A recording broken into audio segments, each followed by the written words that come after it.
विक्रम के कमरे की उस लाल रोशनी में जब आरोही ने अपने पति का चेहरा देखा तो वो ऊपर से नीचे तक हिल गई, क्योंकि विक्रम बिल्कुल भी वैसा कुरूप नहीं था जैसा पूरी दुनिया उसके बारे में बोलती थी। उल्टा वो तो बेहद ही खूबसूरत था। इनफैक्ट आरोही ने अपनी जिंदगी में विक्रम से ज्यादा हैंडसम आदमी कोई नहीं देखा था। एक पल को आरोही को लगा कि वो गलत कमरे में आ गई है। विक्रम ने जैसे आरोही के मन की उधेड़ बुन पढ़ ली हो वैसे बोला, चिंता मत करो, तुम बिल्कुल सही कमरे में आई। नहीं विक्रम। आरोही ये सुनकर चौंक गई। दरअसल विक्रम की खूबसूरती देखकर उसके दिमाग ने काम करना बंद कर दिया था। आरोही से कुछ ऐसी खुशबू आती थी कि जैसे किसी ने बरसों बाद सूंघी हो। इस खुशबू से विक्रम को कुछ याद आने लगा। ये वही खुशबू थी जो उस रात उस होटल इंपीरियल के कमरे में महसूस हुई थी। अब विक्रम भी खुद के ऊपर काबू खोने लगा। वो उतना ही उत्सुक था जितना कि बेचैन। क्या ये वही लड़की थी जिसके साथ मैं उस रात था? क्या हम पहले मिल चुके? अब तक आरोही भी विक्रम में खो सी चुकी थी। उसका सवाल सुनकर आरोही होश में आई। अपने को संभालते हुए उसने कहा, मुझे ऐसा नहीं लगता। आरोही ये मान ही नहीं सकती थी कि विक्रम जैसे इंसान से कभी अगर कोई मिले तो उसे कभी भूल पाएगा। उसे यकीन था कि वो विक्रम से कभी नहीं मिली थी। आरोही की भी सांसें बढ़ चुकी थी और जैसे जैसे विक्रम करीब आ रहा था वो और फूलती जा रही थी। दोनों के होंठ मिलने ही वाले थे कि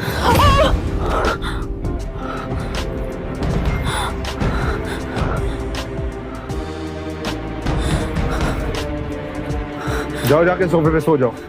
आरोही ने विक्रम की तरफ देखा तो उसे उसकी आंखों में कोई भी शर्म या दया नहीं दिखी। आरोही उससे पूछना चाहती थी कि उसने ऐसा क्यों किया, पर फिर उसने खुद को यह समझा लिया कि एक 25 साल के आसपास का आदमी जिसके पास दुनिया जहां की दौलत है लेकिन पूरी दुनिया उसे एक विकलांग के तौर पर देखती है, उस आदमी का दिमाग पूरी तरह से ठीक हो ये उम्मीद करना समझदारी नहीं है।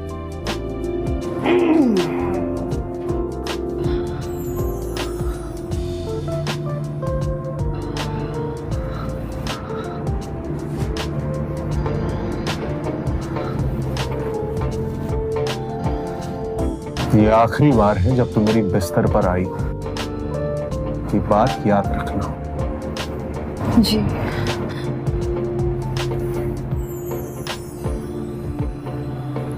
अभी अभी जो भी हुआ था उसे भूलकर आरोही अपनी माँ के बारे में सोचने लगी। उसी के लिए तो वो ये सब कुछ कर रही थी। अब वो बस ये उम्मीद कर रही थी कि बहुत जल्द वो अपनी माँ से मिल पाए। इस ख्याल की खुशी जहन में बिठा के वो चुपचाप सो गई।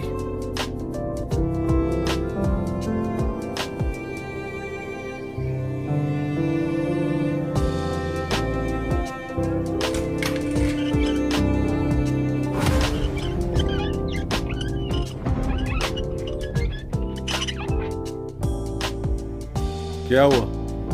एक ही रात में अपने पति को भूल गई? ये आवाज तो विक्रम की ही थी, लेकिन उसका चेहरा कुछ अजीब लग रहा था। ये लो, ये पहन लो। हमारे खानदान का रिवाज है कि घर की नई बहू 3 दिन तक यही साड़ी पहनती है। विक्रम की ये बात आरोही ने सुनी तो, लेकिन वो किसी और ख्याल में गुम थी, क्योंकि उसने विक्रम का खूबसूरत चेहरा अपनी आंखों से पिछली रात देखा था। तो फिर ये भद्दा चेहरा कहां से आया? क्या उसने कोई नकाब पहना था? पर कोई इतना खूबसूरत होकर ऐसा भद्दा नकाब क्यों पहनेगा? दुनिया अपनी खामियां छुपाने के लिए तरह तरह की चीजें करती है, और यहाँ विक्रम इस बदसूरत नकाब के पीछे इतना खूबसूरत चेहरा छुपाए बैठा था। इस घर के बहुत से ऐसे राज हैं जो तुम्हें नहीं पता, और उन्हें ना ही जानो तो बेहतर है। विक्रम ने आरोही से कहा तो उसे लगा जैसे फिर से उसने उसके ख्याल पढ़ लिए हों। तुम यही कपड़े बदल सकती हो, मुझे तुम्हें देखने में कोई दिलचस्पी नहीं है। ये सुनकर आरोही वहीं रुक गई और बिना कुछ कहे कपड़े बदलने लगी। विक्रम ने अपनी आंखें फेर ली थी, लेकिन वो उस कमरे की दूसरी ओर लगे आईने में आरोही को देख सकता था। उसकी नजर जब एक बार आरोही के बदन पर पड़ी तो वो अपने मन में चल रहे ख्यालों को रोक नहीं पाया। आरोही का शरीर उसके चेहरे की तरह ही खूबसूरत था। वो उसके शरीर को रोम रोम से आंक रहा था और ये करते हुए उसे जो ख्याल आ रहे थे उन पर वो काबू नहीं कर पा रहा था। वो आरोही का बदन था जिसकी वजह से उसे वो ख्याल आ रहे थे, या कि उसकी खुशबू जो उसे लगातार किसी की याद दिला रही थी।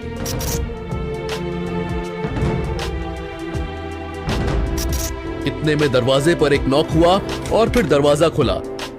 विक्रम की मां इंद्रानी एक नौकर के साथ वहां पहुंची।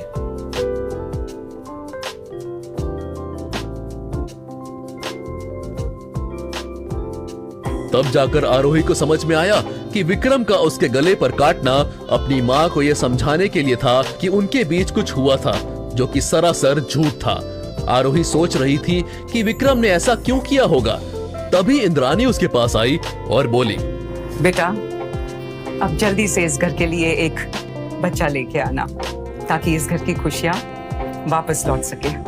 विक्रम की हालत देखकर हमें ऐसा लगा कि इस खानदान ने विक्रम के साथ। इंद्रानी जो बात कहते कहते रुक गई थी, वो आरोही समझ चुकी थी। हालांकि उसे ये नहीं समझ आ रहा था कि कोई माँ अपने बेटे के बारे में ऐसा कैसे कह सकती थी। बेटा गलत मत समझना, विक्रम एक समय में बेहद खूबसूरत था, लेकिन पता नहीं किसकी नजर लग गई मेरे बेटे को कि उसे ये बीमारी लग गई। ये सुनकर आरोही के मन में और सवाल आ गए। विक्रम की माँ को भी नहीं पता था कि विक्रम असल में अब भी बेहद खूबसूरत है। क्या ये व्हीलचेयर भी एक नाटक है? इन सारे सवालों के बीच उसे विक्रम की कही हुई बात याद आई। इस घर के बहुत से ऐसे राज हैं जो तुम्हें नहीं पता, और उन्हें ना जानो तो ही बेहतर रहेगा। अच्छा बेटा, हमारे खानदान में ये रिवाज है कि शादी के बाद दुल्हा दुल्हन लड़की के घर में जाके बड़ों का आशीर्वाद लेते हैं। विक्रम तो वहां नहीं जा पाएगा, पर तुम होके आओ, दोनों के हिस्से का आशीर्वाद लेके आना, और हम तुम्हारे साथ एक गाड़ी भेज देंगे। जी मम्मी जी। वो वैसे भी अपने मायके जाना चाहती थी, क्योंकि उसने उसके पिता महेश्वर की शर्त मानकर शादी कर ली थी। अब उसे महेश्वर से जाकर अपनी माँ के पते के बारे में पूछना था। अपने माता पिता को मेरा प्रणाम कहना और जल्दी आना, मैं तुम्हें मिस करूंगा। मैं भी तुम्हें मिस करूंगी।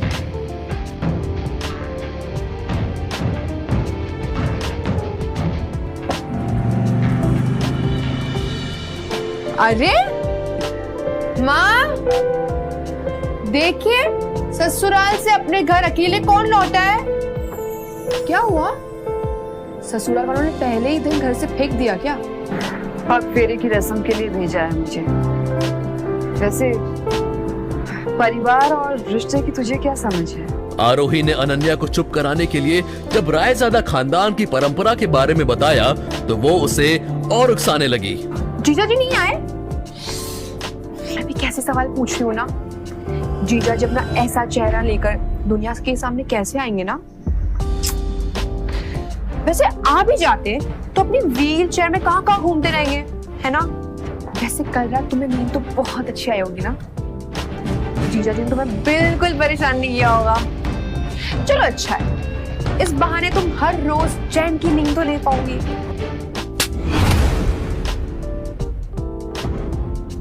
तूने मुझे थप्पड़ मारा, अब मैं तुझे नहीं छोड़ूंगी। हाँ।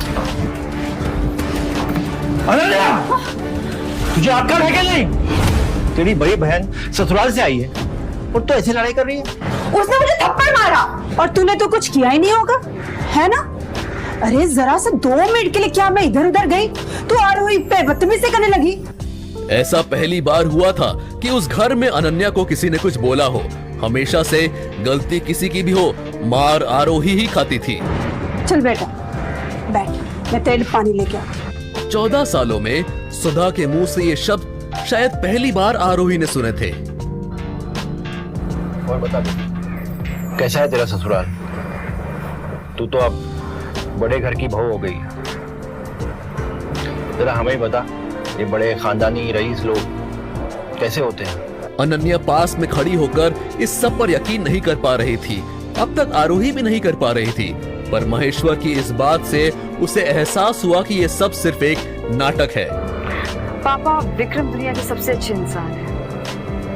वो मेरे कहने पर कुछ भी कर सकते हैं। ये तो बड़ी अच्छी बात है। महेश्वर ने मुंह से लगभग लार टपकाते हुए कहा, जैसे अगर मैं उनसे कहूँ कि कोई उनसे सिर्फ अपने फायदे के लिए रिश्ता रखता है और वो रिश्ता रखने की जरूरत नहीं है तो वो तुरंत रिश्ता तोड़ देगी।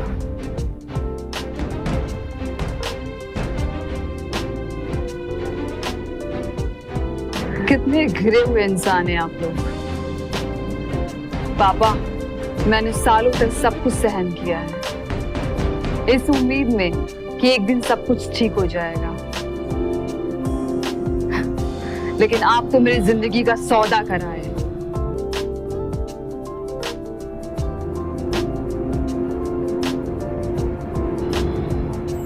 अब तो पूछ रही थी ना कि कल रात चैन की नींद आए कि नहीं। ये मिला है मुझे सुहाग रात में। अरे बेटा, ये पति पत्नी की बातें ये सबके सामने क्यों कर रही हो? ये पति पत्नी का रिश्ता नहीं है, ये एक जानवर और इंसान का रिश्ता है, जहां जानवर मालिक है और इंसान उसका गुलाम। और जिसके लिए मैंने ये सब किया है वो कहाँ है? हाँ, कहाँ है मेरी माँ? आप लोगों ने कहा था ना, जब मेरी शादी हो जाएगी आप लोग मेरी माँ से मिलाएंगे मुझे। अभी तुझसे नहीं मिल सकती। क्या? लेकिन क्यों? महेश्वर को जवाब देने में जरा देर हुई तो सुधा बोल पड़ी, देख आरोही, हम तुझसे प्यार से पेश आ रहे हैं, इसके बदले में तू हमारे सर पे चढ़ने की कोशिश मत कर। हम जो तुझे समझा रहे हैं उसको प्यार से सुन ले और समझ ले, वरना और भी तरीके हैं हमारे पास तुम्हें समझाने के लिए। हाँ तो आजमा लो ना। आज ये पहली बार तो नहीं है ना जो ये होगा। जितने भी तरीके हैं सब आजमा लो। अगर मैं आज अपनी माँ से नहीं मिली तो मैं अभी के अभी जाके विक्रम को तलाक दे दूँ। तुम ऐसा कुछ नहीं करोगी आरोही। मैं जो चाहूँ वो करूंगी।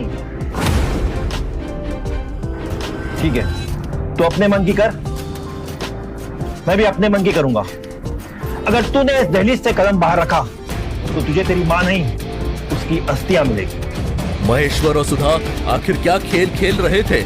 अगर उन दोनों ने अपना वादा पूरा नहीं किया तो क्या करेगी आरोही? और क्या रास्ता विक्रम के चेहरे का?